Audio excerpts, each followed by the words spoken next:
What's up everyone, Julian here. Today I'm going to be showing you how to do MARLON HOFFSTADT DJ Daddy trance style, sort of like driving, raw, deep trance as they're calling it nowadays. To go along with this video, you can get this full template at the top of the description on my website. Literally everything is all laid out, so you can go ahead and build your own awesome high energy trance track out of this. Links at the top of the description. Thanks for the support, and let's get started. Alright, so we're up at 147 BPM. First thing we have here is the kick bass.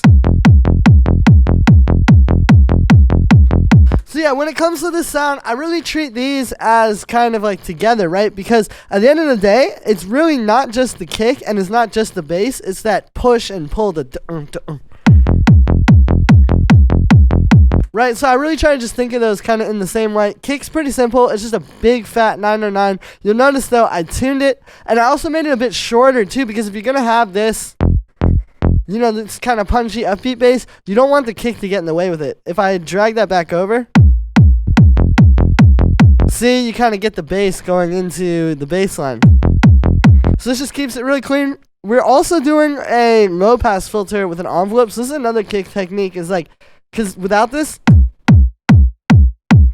with it here, it's just a little bit more punchy and kind of clicky at the start. So yeah, you just take the low pass filter, bring it to maybe there, bring the envelope down, and it gives you a tighter kick. We've got a little bit of a subcut. We are converting it to mono as well, and then for the bass.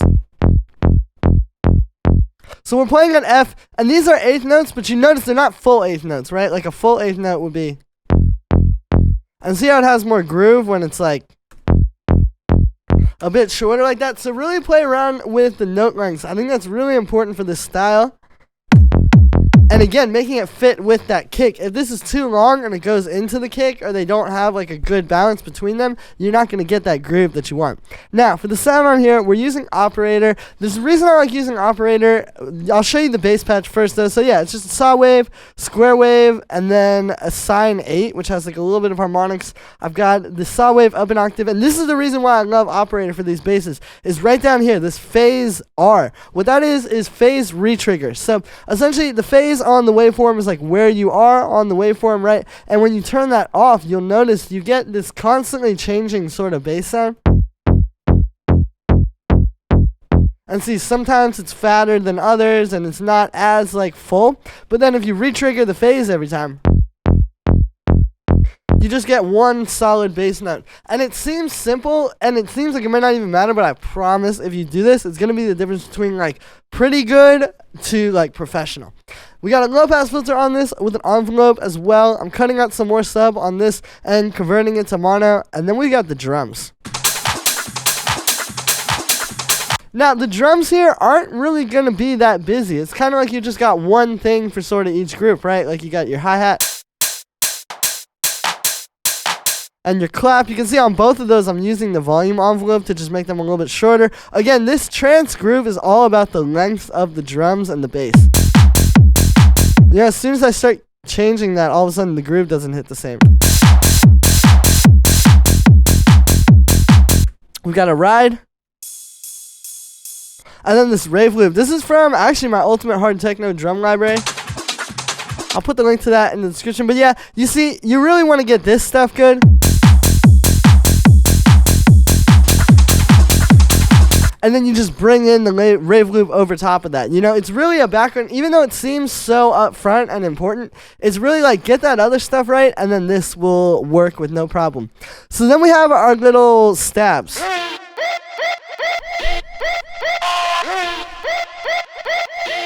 And now I want to show these all three together on their own, because you can see it's creating a lot of energy, even though these are little sounds and they're just kind of doing a little bit. Obviously, like when you go from this to this, they add a lot of energy, but when you solo them, you can really hear it. Like there's a lot happening.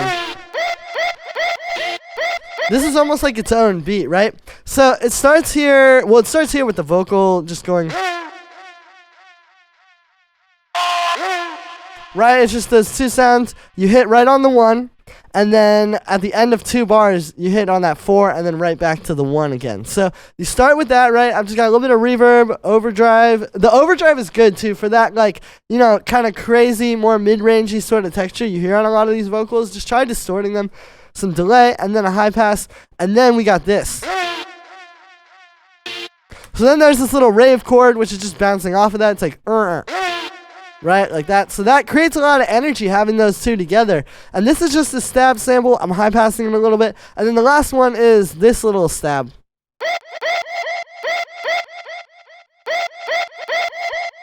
Right, and that's kind of jumping in between and adding a bit more energy. So this is just this sample. I'm high passing it a bit. I'm also making it a bit shorter, and I pitched it. I had to tune it with the detune even.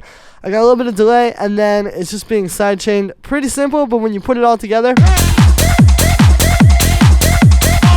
it's an extremely heavy groove. And yeah, so that's gonna be it for this one, guys. I hope you enjoyed. As always, make sure to like this video as well as subscribe. Let me know watching this video in the comments. Make sure to grab this template on top of the description as well on my website. Don't miss out, guys. It's really the best thing you can do right now to make an awesome driving trance track like this today.